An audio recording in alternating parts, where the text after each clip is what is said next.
Hello, everyone. This is Liz Arbuckle. Welcome to Ojibwe Storytelling, the third in our series this January. I want to apologize for starting late. We had some technical difficulties. We were all locked out, so I do apologize for that. We thank you for bearing with us and sticking it out. If you're joining us through Zoom or on Facebook, welcome to the event. As always, we encourage you to put in the chat box where you're joining us from tonight, maybe who's watching with you tonight. It's fun. It's been fun to see everybody joining from all over Wisconsin, different parts of the state. Is the chat box open? Someone open the chat box because nobody's chatting. So if someone in our team could open the chat box. Thanks, Janet. Wonderful. Yeah, thank you. Definitely thank you for joining us. We're going to get started in just a few minutes. We're just going to let people log on. And again, I do apologize for the late start. It is being recorded, so you will be able to watch it if you do have to leave a little early because of the schedule, because we're starting late and we're going to be ending late, because I don't want to cut Chris off. He's got a great presentation. And so we will be starting at about 7:30, and then he's going to go till 8:20 and then we're going to have the last 10 minutes for questions. So yeah, now people are coming in. We got someone from Bowler, Mississippi, Egg Harbor, all over the state and the country, which is wonderful to see. So, and what we're going to do is eventually close the chat box and then just leave the question and answer open. So if you do have a question for Chris at any time during the presentation, just put it in the Q&A box and we will get to those at the end. So just give a few more minutes for people to sign in. Again, apology about the late start. We're starting about a half hour late. And it is being recorded, and you can find it on our YouTube page, Wisconsin Historical Society YouTube page. If you have missed the first two, Mike Wiggins joined us a couple weeks ago. Val Barber joined us last week. Both of those videos are available now on our YouTube page free of charge. Just go and watch them. They're also on our Facebook page. So if you follow us on Facebook, you can see them there as well. Okay, got a few more people logging on. Fantastic.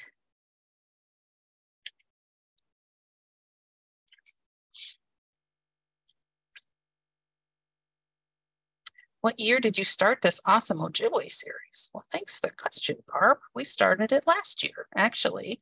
And if you did not see the videos or see the storytellers last year, you can watch those also on our YouTube page. So we had 4 speakers last year. We're having 4 speakers this year.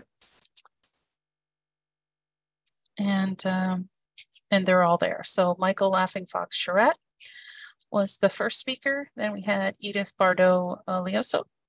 And then we had Greg Biscacane Johnson, and then Leon Valieri Boise. So we had a great group last year, and we've got a great group this year. And we're excited to bring this to you. I'm Liz Arbuckle from Bad River Reservation up in northern Wisconsin. That's where I was raised. That's where I live now. And when we were putting this together, I thought it would be great to see, for people to get to know our tribal people the way I do, just a real personal level. And then we have a lot of great speakers out on the reservations and in our communities that have a lot to share, a lot of knowledge to share. Okay. All right, Chris, are you ready? Okay, wonderful. Okay, perfect. So I told you a little bit about the housekeeping. You're already automatically muted because it's a webinar in the Zoom. And if you have a question, use the Q&A and just put that in the Q&A button, and we will present those at the end. And chat will be closed for the entire time Chris is talking, and we will reopen it at the end for goodbyes. And I'm going to turn it over to Chris McGeshick. Welcome, Chris. Oh, good to see you. Glad to be a part of it.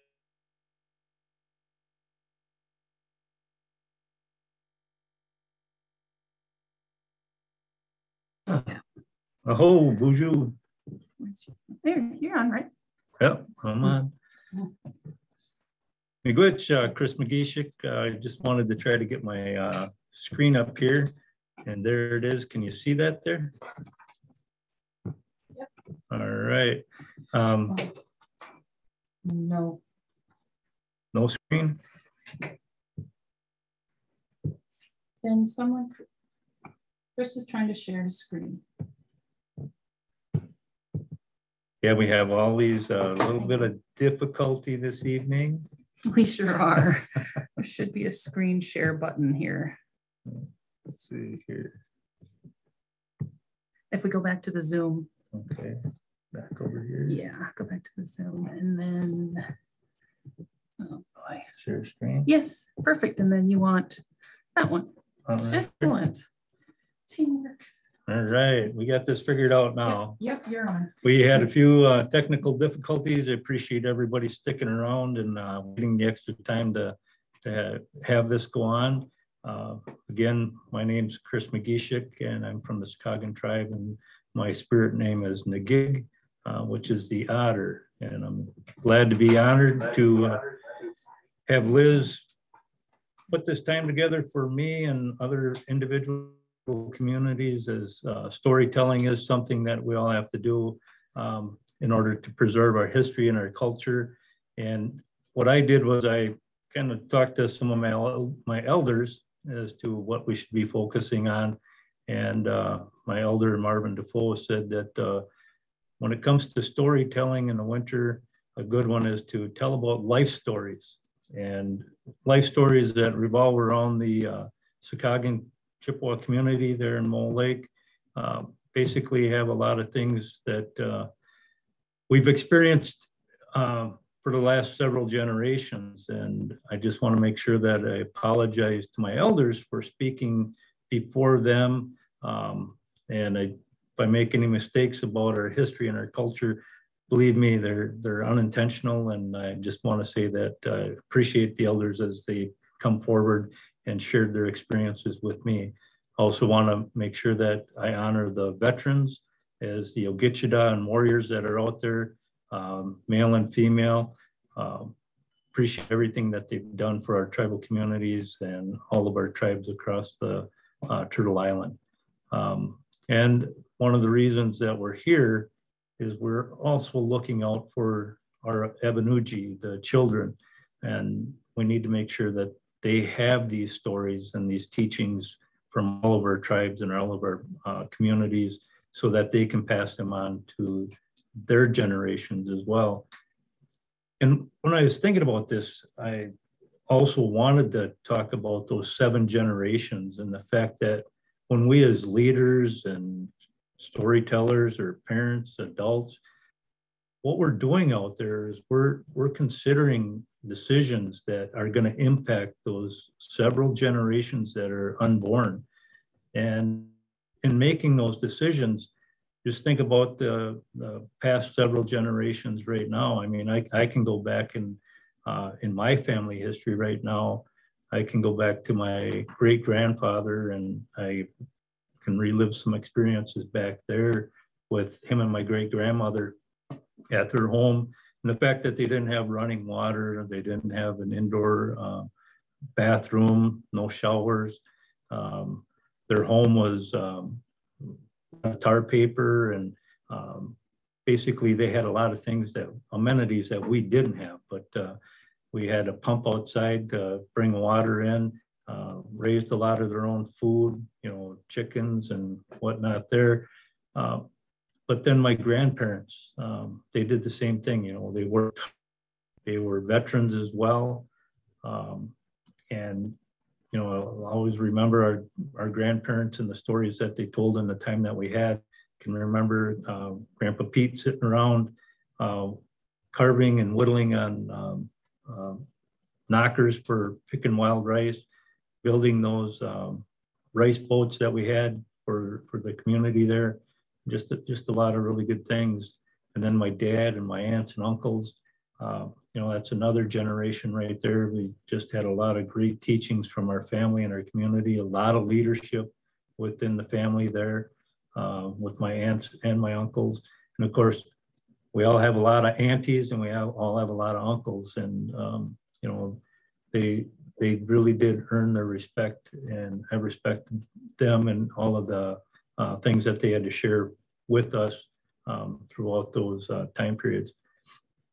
Then your siblings or your brothers and sisters, they too are another generation that we've lived and we've experienced a lot of things together, and we've learned a lot of things together.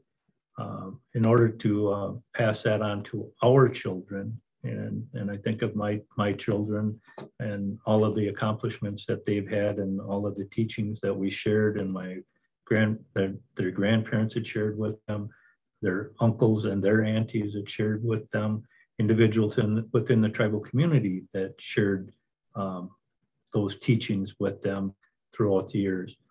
And then we have the grandchildren, you know, a lot of grandchildren there.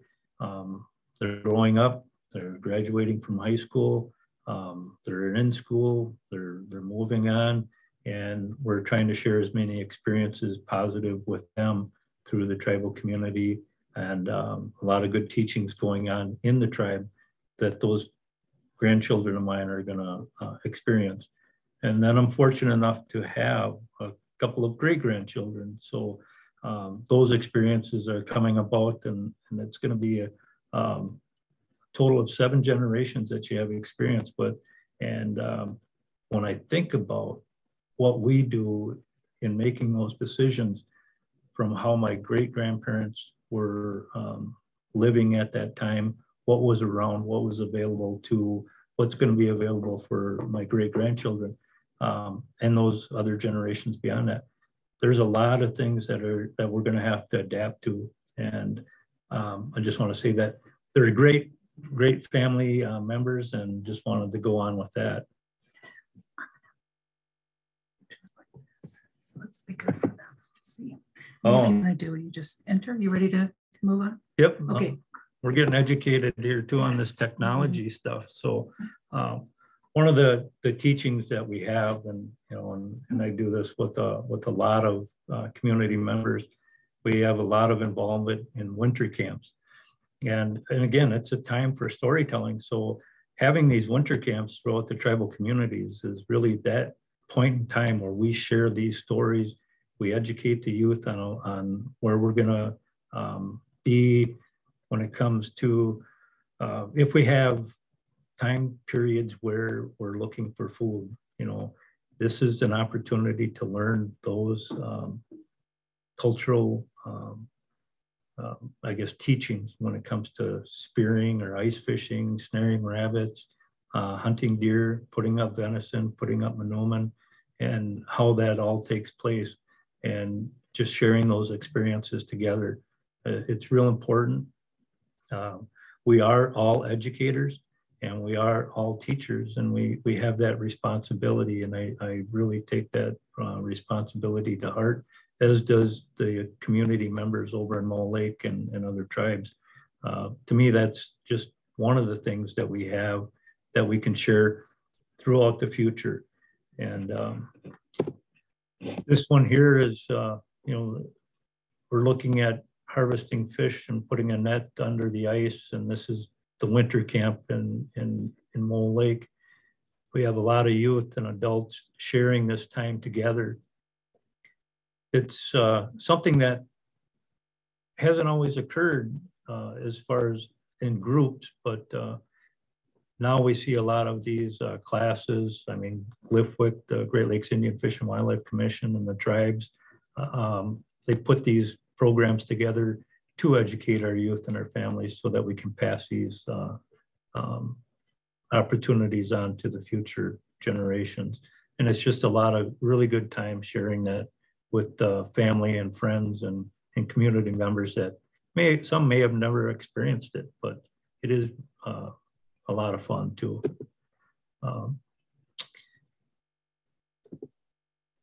When you think about these things, we go back into our chiefs, our ogamas. You know, our first chief there was Great Martin, and he and the second chief, Great Eagle, are actually part of the treaty signing era for the tribe. And Great Eagle or McGeshick actually signed the 54 and 55 treaties. And that's one of the things that I wanted to focus on was the treaty area and the reservation or the community, tribal lands, and also talk about the sixth chief, Willard Ackley, as he really spent a lot of time making sure that the tribe was recognized and that our reservation lands came to fruition.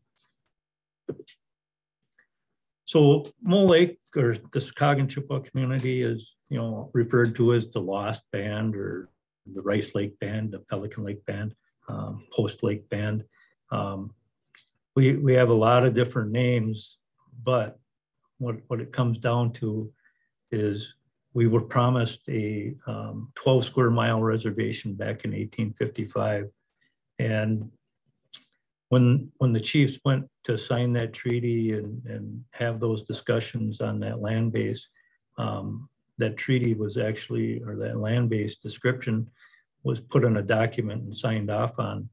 And as it was making its way back to Washington, D.C. To get formal or finalized through Congress and approved, it was lost along the way. The lore is that the ship sank, and the treaty is down at the bottom of the lake. So we have that, where we have that information out there, and a lot of people tell that story. And we always heard that story as a kid. Our uncles and aunts always talked about the treaty and the fact that it was lost, and the fact that we should have had a 12 square mile reservation. That's important to the tribe and to the community people. It's not that we've ever given up on finding those things or being recognized as that land base actually being a part of what the Sokaogon community should be about. We do know that exists, and we're just hoping that someday we find that document. Chief Ackley, Willard Ackley, actually in 1934 went to the BIA, or the Indian Affairs Office, in 1934, and we were recognized and provided the 1,750 acre reservation that we have now, even though we've added some lands and property to that. The original reservation that we have that was recognized in 1934 is that. And it was just, we're just grateful that he stuck with that. He did an excellent job preparing our community for federal recognition. Just want to make sure that we honor Chief Willard Ackley, because this all occurred on December 29th, 1934, that we were granted that federal recognition. And the fact that he pursued that, and it was all something that was promised to the tribe from way back in the 1853 to 57 presidency of Franklin Pierce. But there's also a side note there on the history where, now I got to go back, but the tribe had a, how do I go back on this thing?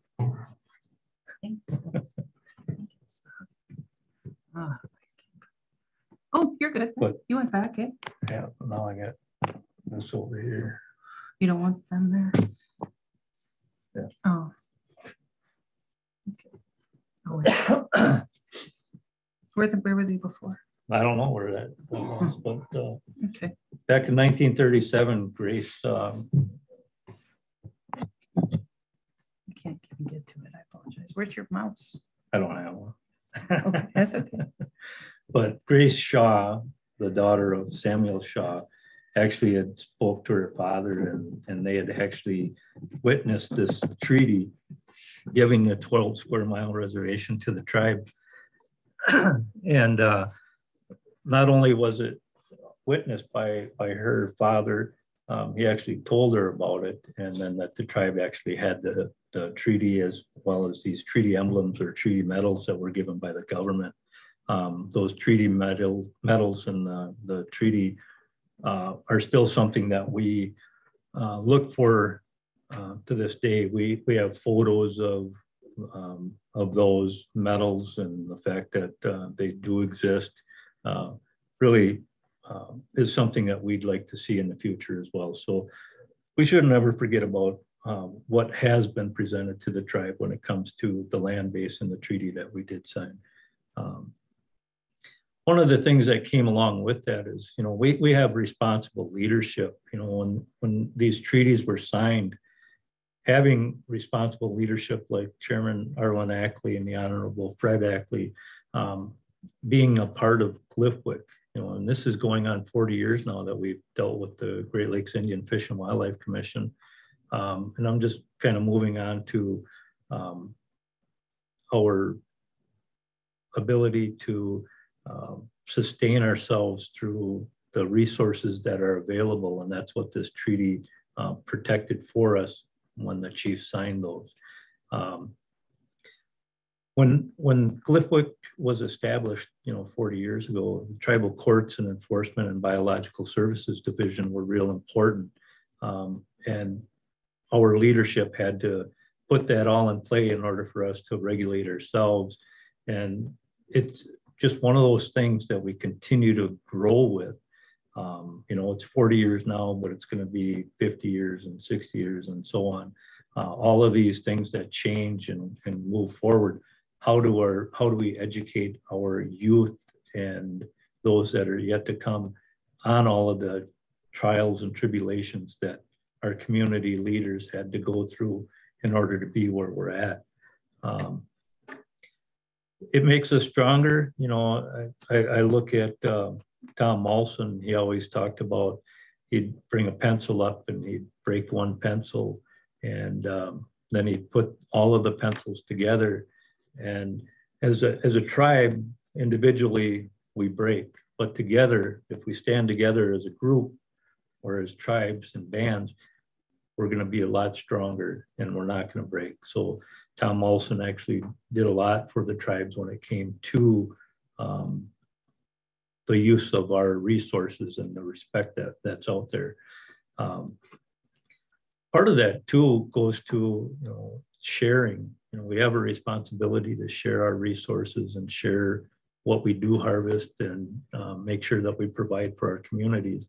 And I know that Wayne Levine from Mole Lake has taught me that from day one. Whenever I've gone hunting with him, he talks about sharing with the community and providing for community members. It's really been a focus of President John Johnson Goober from Lac du Flambeau as well. The fact that we share these resources with each other and make sure that we do provide for others, it's just something that makes us whole, makes us feel good, and it's really appreciated by other community members, whether it's from Mole Lake, Lac du Flambeau, Forest County, Potawatomi, Bad River even. So I just want to say appreciate all of those things that those individuals did for our tribal communities over the years and that we still continue to do. Those treaties, the 37 and 42 treaties, they were signed before Wisconsin even became a state. And not a lot of people focus their efforts on that or wrap their head around that very much. But this was the Michigan territory prior to that. And, it was all part of Turtle Island. The Ojibwe Nation as a whole is not just in Wisconsin, what is now Wisconsin or Michigan or Minnesota. It went from the eastern shores of the United States to out toward Montana and up through Canada. so the Ojibwe Nation, you know, as tribes, we're actually being governed by different nations, different territories, different leadership from states. And the federal government really needs to look at us and our sovereignty and the fact that we are sovereign nations, and we should be able to share our stories and our bounty or our resources with the entire Ojibwe Nation. And we should not be, I guess, hindered by boundaries such as state lines or state regulations or international lines and boundaries. We should be able to move freely and provide that commerce and all of these resources to our tribes up north and down south and to the east and west. So just important stuff that we should know, that these treaties do exist, and we need to expand those treaties for our future generations so that we can provide that sustenance to our tribal communities. In Mole Lake, you know, where we sit, it was actually part of Oconto County for a while. So a lot of the history is not just within Forest County or the state of Wisconsin. It's going to be in the state of Michigan, the Michigan Territory, Oconto County Register, Department of Interior or Bureau of Indian Affairs. They have a lot of history on our tribes. And I look at that when we come to our historical artifacts. You know, a lot of those artifacts that are still out there are in other museums or in other governments' hands. And those artifacts and those materials still belong to the tribes. And I guess when it comes to NAGPRA and Section 106 of these rules, these federal laws, why the tribes aren't being provided those artifacts and that back to the community so that we can repatriate them. It's a slow process, but we need to speed that process up. And I really hope that that's a focus for the future, and that the little ones, when they grow up, they continue that effort to get all of our ancestors and individual items back within our tribal communities.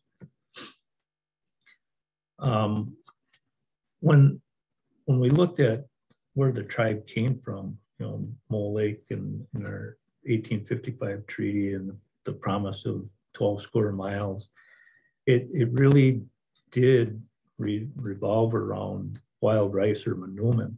And the state of Wisconsin has this wild rice district map out there, and all of our tribes are within that. And that's essentially almost like the ceded territory that's there, so that we can have our food that grows on water, our manoomin, which is just instrumental in everything that we do. And the respect for manoomin and the plant and the waters and all of those resources is something that we all have a responsibility to not only share, but to protect and make sure that we preserve that for everyone else in the future. I remember individuals talking about rice chiefs and the fact that they have a responsibility. These rice chiefs have that responsibility to feast the lake each spring before the harvest. And again, after the harvest in the fall, they're supposed to feast the lake again for what bounty that the tribes did preserve and harvest for the winter. We share all that, but the respect for those rice chiefs and the decisions that they make is just so important. And in Mole Lake, we had several rice chiefs where they just really focused on that. And I can remember meetings where the rice chiefs would have and discuss a number of different things. And when I was younger, those rice chiefs were actually Charlie Poehler, Roger McGeshick, Robert Van Zyl Sr., my dad, Peter McGeshick, and, you know, there were a few others too, but I just remember them always talking about making sure that the rice was looked after, and they would look after that rice throughout the summer and make sure that the water was flowing, that the water wasn't too high or too low. They took that responsibility. They took it to every level that they needed to in order to protect it and make sure that we had a viable crop for the fall. It was a lot of great experience, a lot of knowledge there that they shared with Glyphwick. Other tribes have their rice chiefs. They get together, they make decisions. That's what we need to do. And they are looking out for that wild rice to be around for the next generations. And when they had issues or concerns about bodies of water, they would take that to the state, and they would try to get the state to recognize what they as rice chiefs needed to do in order to have that wild rice or that monoman crop back on that body of water. When you look at Dry Lake, which is now called Bishop Lake, right next to Mole Lake and Rice Lake, part of the community, part of the reservation borders that body of water. But that lake in the early 50s and 60s and before, the water level was down. And I remember the elders, my dad, my uncle, telling me that the individual landowners around the lake would pull the rice up because they didn't want it there. They wanted to have it as a beach area so that they could swim. And what happened eventually was their County Road M, there was some construction there.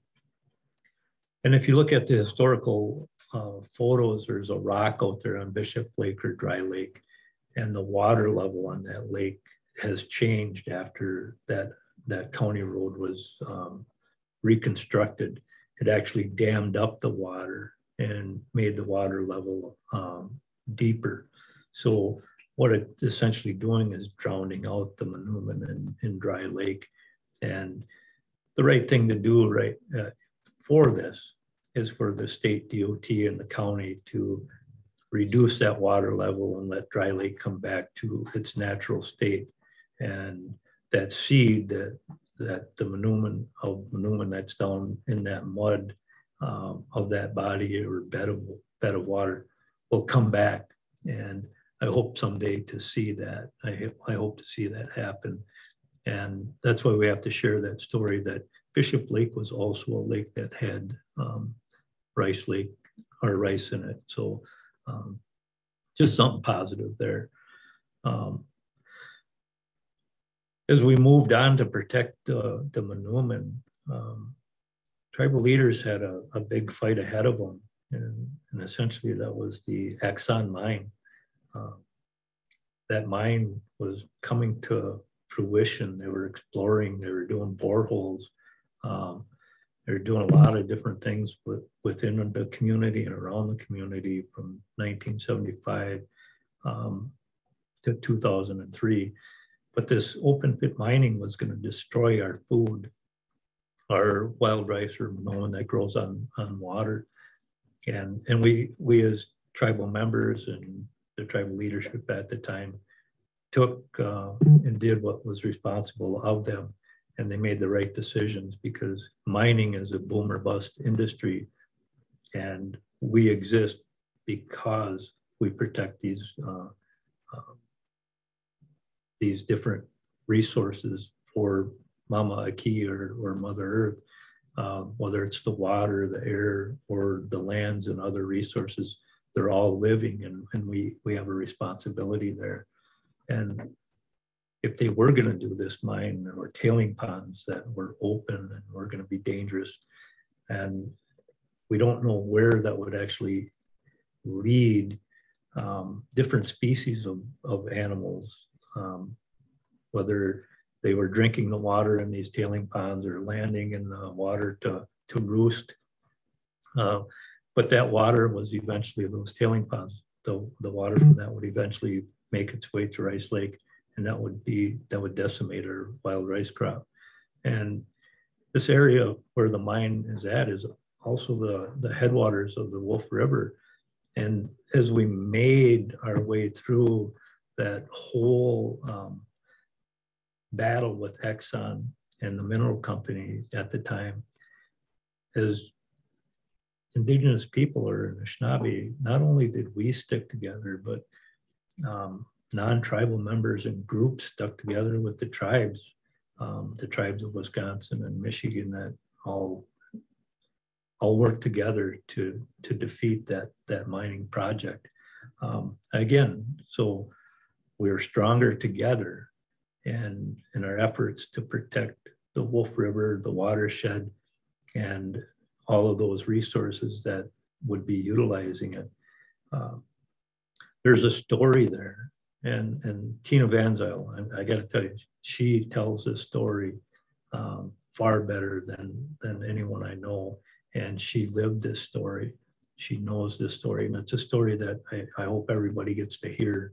And I just want to bring light or shed light on this story, because a lot of individuals within the community and surrounding communities and throughout the state of Wisconsin put a lot of blood, sweat, and tears into protecting the Wolf River.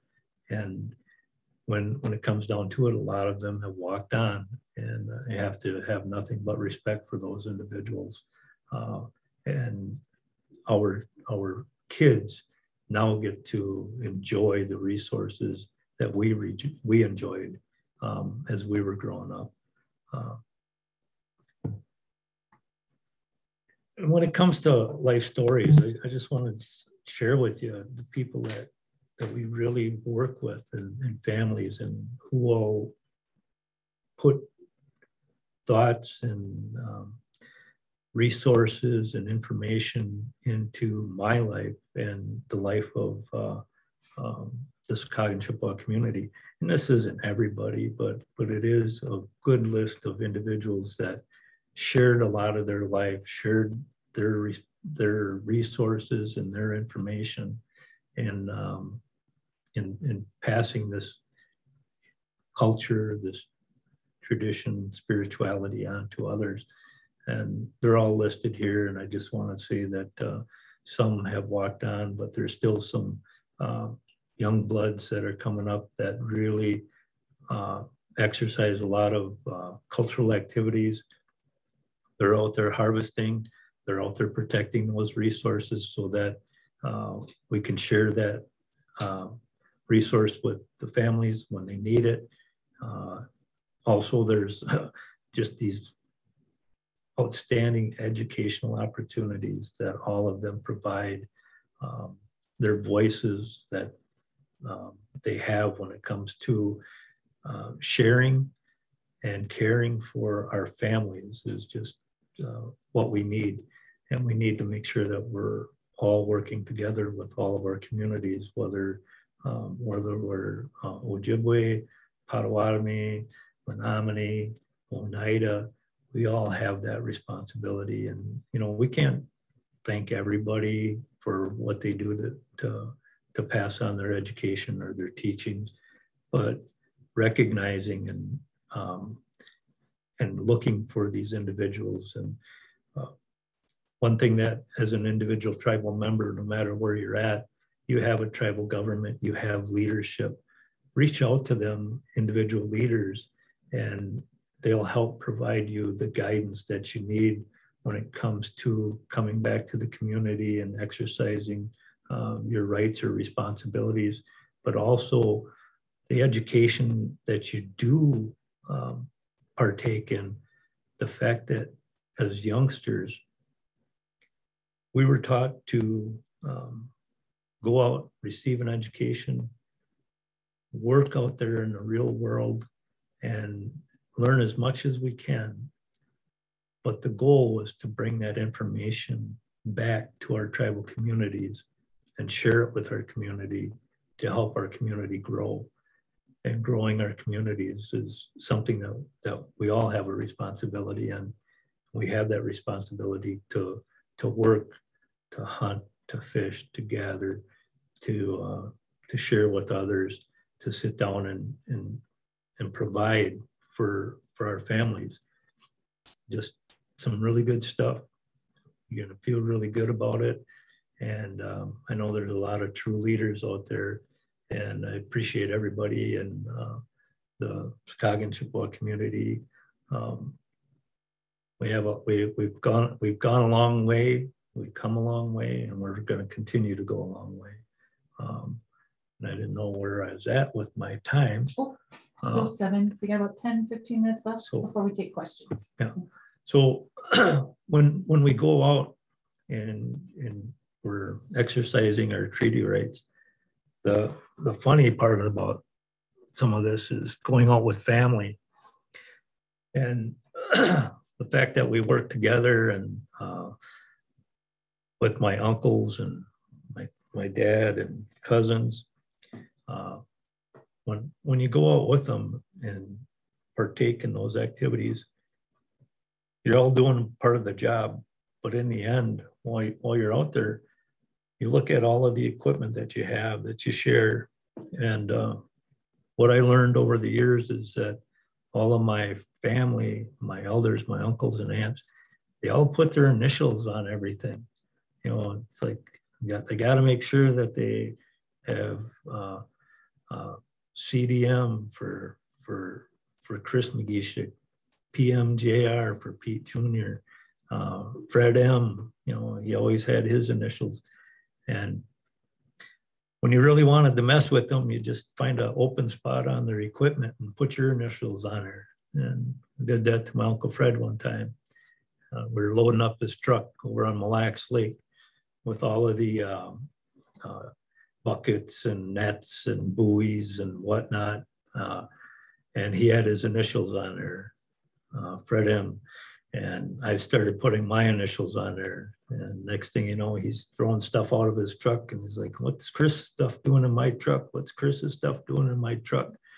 And he's throwing all that stuff out on the ground. And then we had to have a laugh because it was actually his stuff. We were just putting our initials on it. And it, you know, he got to laugh about it. But my cousin Cheyenne, she got the boat. She put her initials on the boat and the boat motor. And I was doing the buckets and the nets and the buoys, but just really good stuff.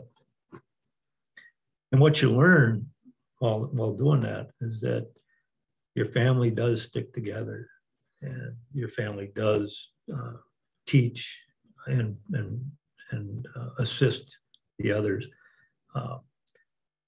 And when it comes to gill netting and fishing over in these bodies of water, it's a little dangerous, but these guys really wanted to be out there and participate in that harvest. So being responsible, we all went out there and we all took turns doing what we needed to do. But sometimes being the young guy in the group, I had a lot of bosses, you know, they're all telling me what to do. And if you didn't listen to them, you would hear about it.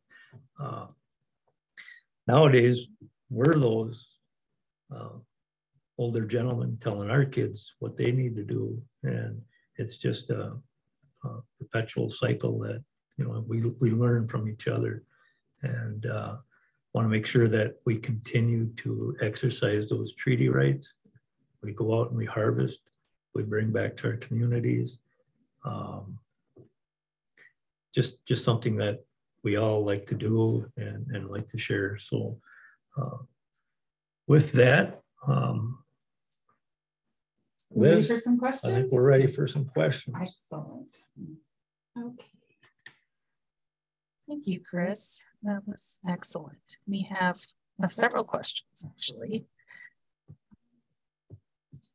One of the first ones was, one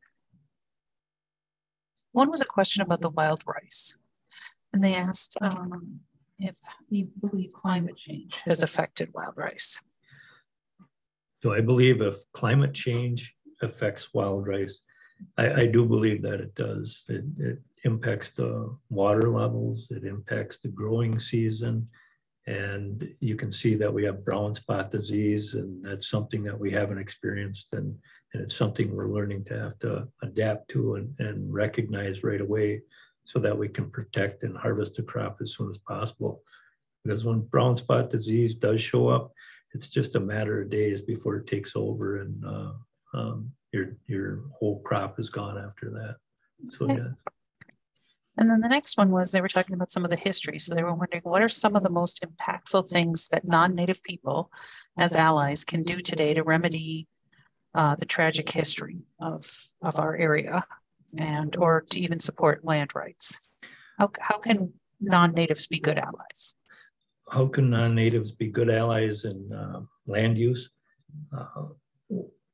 What I always think about when we talk about land and resources and sharing, as we were growing up, we did not have to deal with private property and the effects of no trespassing. We're out there to harvest and exercise our rights the way they should be.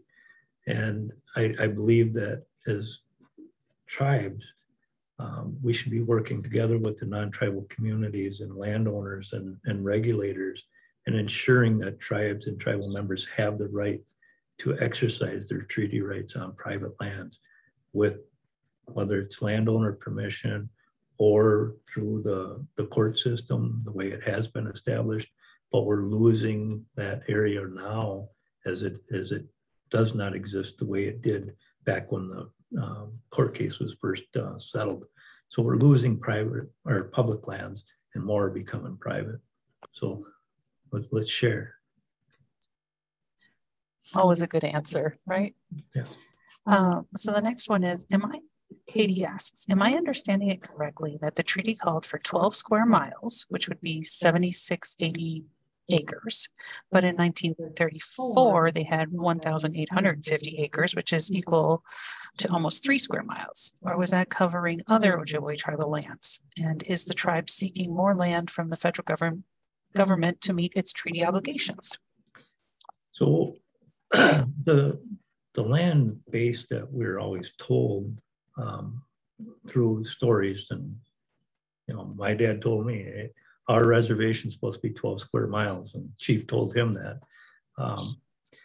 that treaty did exist. The agreement existed somewhere, and essentially that agreement probably does exist yet today somewhere. If there were 2 copies, if the tribe was provided a copy and that copy is missing, yeah, we need to really just make sure that as a tribe that we try to find that, we try to bring that out and make sure that it's there.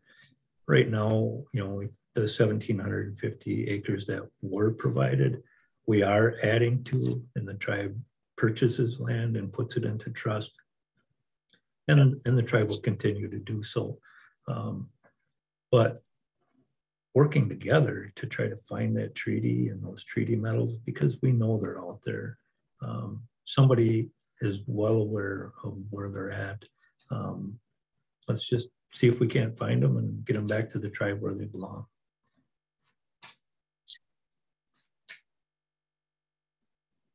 So I had a question. What is brown spot disease? Where does that come from? Insects, fungus, bacteria? Brown spot disease, from what I can recall, is like moisture. The leaves of the wild rice or manoomin out on the lake, they stay damp and they kind of just start to grow a mold or a fungus, and that kills the plant. So it's something, it's not a bug or anything else like that. It is a moisture laden fungus that's on the manoomin plant.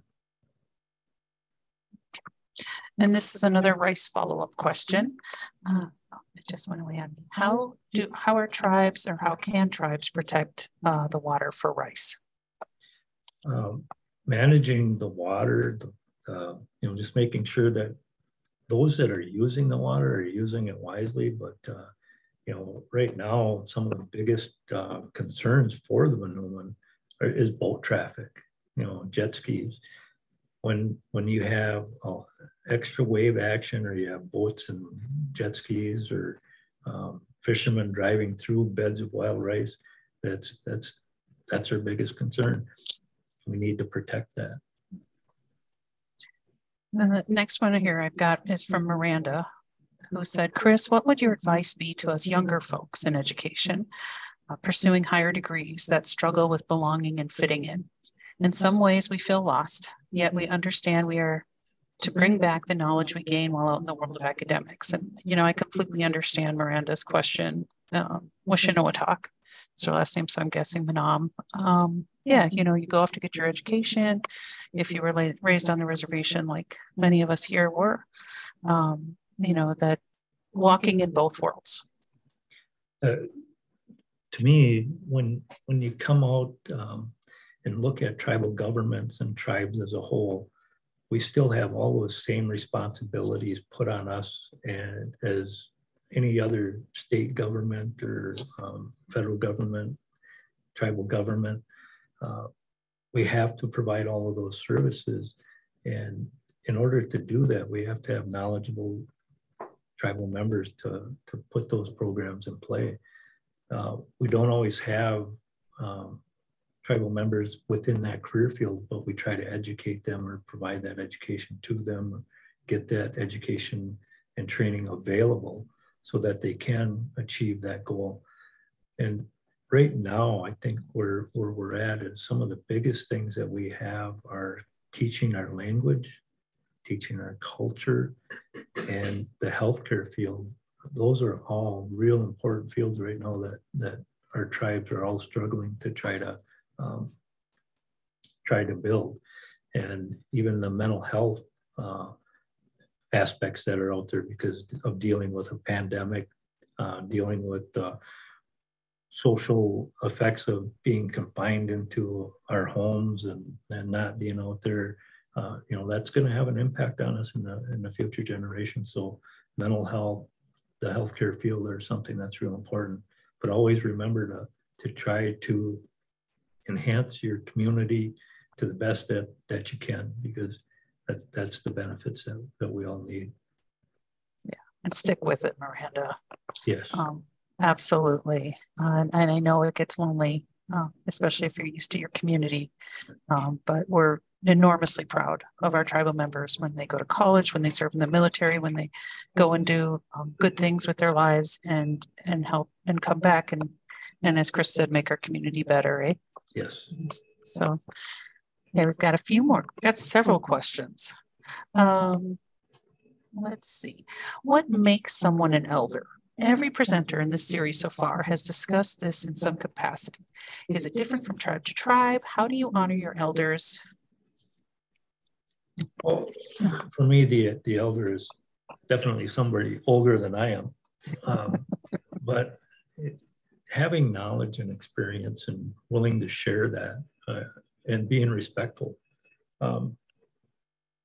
You learn a lot of things throughout your life. And the more that you share and the more that you build, whether it's your character or your family's character, that's really what we're focusing on.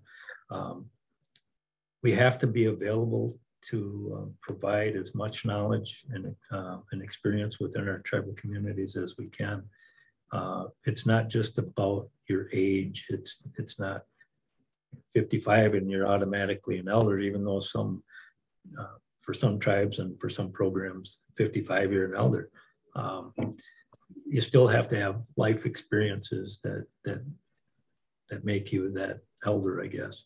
I don't always want to be the elder, but at times I am the elder, especially when it comes to natural resource laws or rules.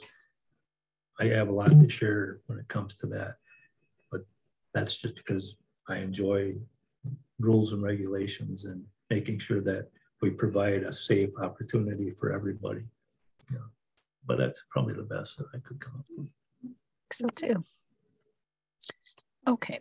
Kelly states, I really love hearing about how the resources are shared with community members.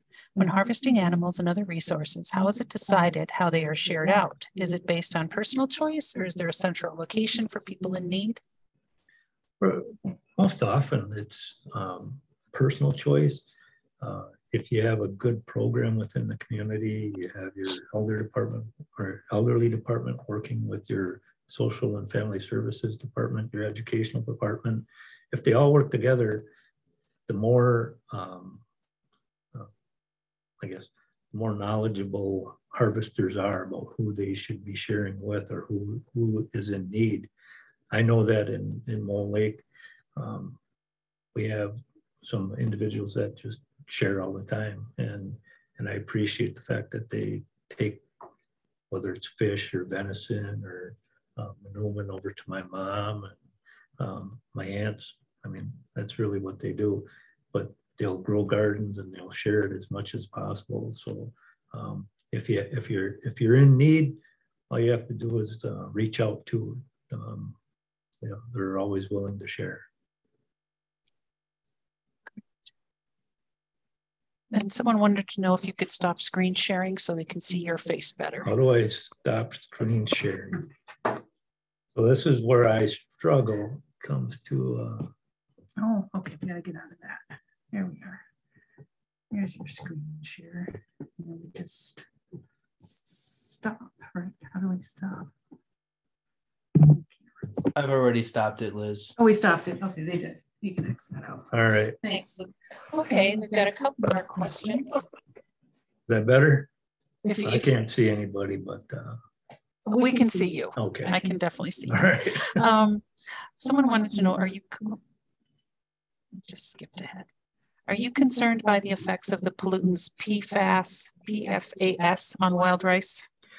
Actually, PFAS, I'd be concerned on not only wild rice, but our fish, our animals that utilize the water, and for ourselves. PFAS is something that we really need to start paying attention to, and we should be getting more information as it becomes available and sharing that within our tribal communities. There's a lot of things that make up PFAS, and we need to know what all of those different things are that build that up within our water resources. And another one is, Alexis wants to know if an informed ally wanted to help fight mines and other threats to Indigenous lifeways in the environment, where is a good place to start? If you're concerned about a mine and you want to be a part of the information and education and passing on the protective side of this, I would look at each tribal environmental department. The tribe's environmental departments are really strong. We have some really good people, our natural resources departments, and they can help provide you that education and whatnot in order to be knowledgeable and present that knowledge in a good way, so that we can eliminate those mines that I guess that are going to be attacking our livelihood and our resources. So has a question about the state DNR police working with the tribe. How is that relationship then? State DNR police working with the tribe? It says, does the state DNR police work with the tribe? The state DNR, I guess I can't speak for them, but as a tribe, if the DNR wanted to assist the tribe in any way when it comes to law enforcement, they really, they're off reservation enforcement. They have no enforcement authority within the tribal community. We're sovereign, we regulate our own, and we have our own regulations, and each tribe is different, but let's respect our own sovereignty there. Yeah, that's a great answer to think about, really bringing it back to tribal sovereignty. Eh? Yeah. Then we have a little shout out here. Could Mr. McGeshick share how proud the community is of his daughter, who is a behavioral health counselor at the health clinic, at your tribal health clinic? Yeah, she's just, she's smart. I mean, I don't know where she gets all her smartness from, but it sure isn't me. But she's a hardworking gal. She's always worked hard. She's achieved a lot of things that most people take a lot more time to do. But she's not the only one that's smart. She's smart in her own way. She came back to the tribe. She's providing that service to the tribal members and families, which is really what we're all hoping happens with our tribal membership. Go out, get the education, come on back to the tribe, and let's build it. We all have that, and there's a lot of really good tribal members out there that are helping us all. So I appreciate all of them, and I really appreciate Katrina too.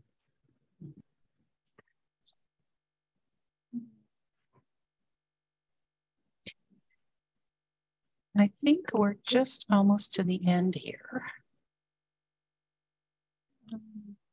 Is there anything else you wanted to add, Chris? Is there any question? Well, I think, I'm always about natural resources and resource protection. We all have our strengths, and we really have to protect and utilize those resources to the best of our ability. If we don't, it's just going to go away, and we don't need that. We want to be able to share those experiences, and I look at all of the struggles that as tribal members we've had throughout the years. We're adapting, we're overcoming, we're building relationships, and we need to get back to our grassroots, and that's being together and working as families. But we all have that responsibility. It's not just certain individuals, it's everybody's responsibility. So that's what I would share. Well, thank you, Chris. I really appreciate you taking the time. Again, I apologize to you, Chris, for the late start. He was here and ready to roll. We just had some technical difficulties. And of course, if you missed it earlier and were able to join on later, this has been recorded. It's being recorded, and it will be available on our YouTube page and our Facebook page. If someone could put up our slides. There we go. So there's Chris, and that's how you can get a hold of him. He works at the Bad River Tribe. You can track him down there. You're welcome, Miranda. And as I said, it is on the YouTube page. If you have some feedback you'd like to share about tonight's program, you can go to wihist.org /tell us the number 2, and you're going to need the event ID number for that. And Chris's event ID number is 8859. So if you have any comments for Chris, or you don't get his email, you can always send them to me and I will share them with him as well. If you can go to the next slide, please.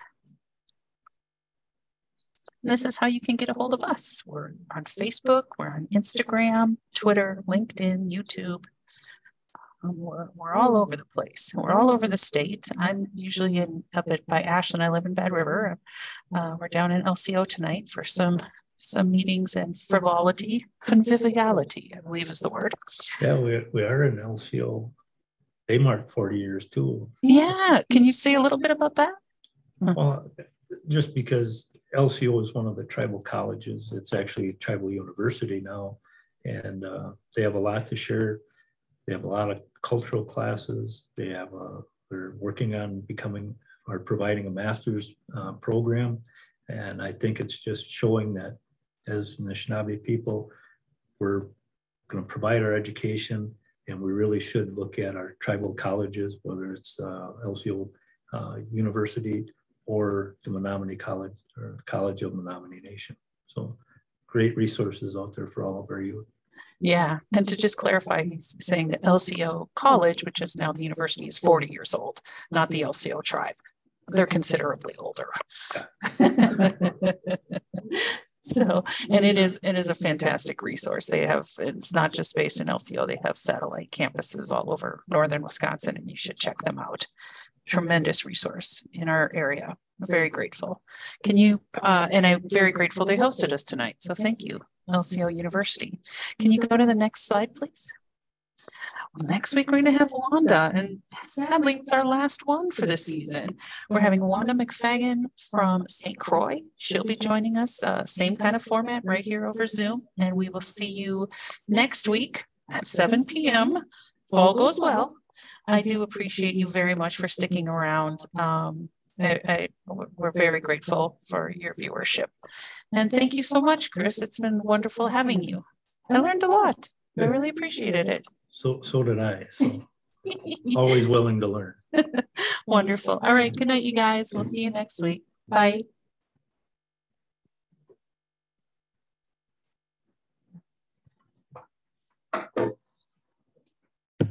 You did excellent.